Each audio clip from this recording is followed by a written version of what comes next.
Welcome to McPlum, simple solutions served daily. In this video, I will show you how to replace your Nissan Sentra battery. First, gather your essential tools, including a 10mm wrench, a battery terminal brush, and some safety gloves. Always ensure your vehicle is completely off and the parking brake is firmly set for safety. Remember to wear eye protection and gloves to prevent any contact with battery acid. Your battery is usually found under the hood, often on the passenger side, ready for access. Now let's disconnect the old battery safely. Always start by identifying the negative terminal, which has a minus sign and a black cable.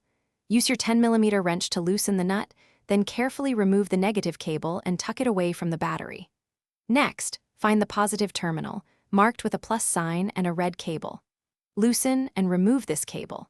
Finally, unfasten any battery hold-down clamps or straps securing the battery in place. With the old battery removed, it's time for the new one. Be mindful that car batteries are quite heavy, often weighing around 30 to 40 pounds.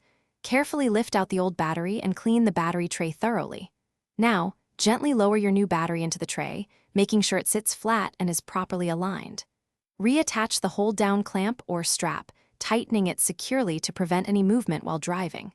Clean the terminals and apply anti-corrosion grease. Now let's connect the new battery.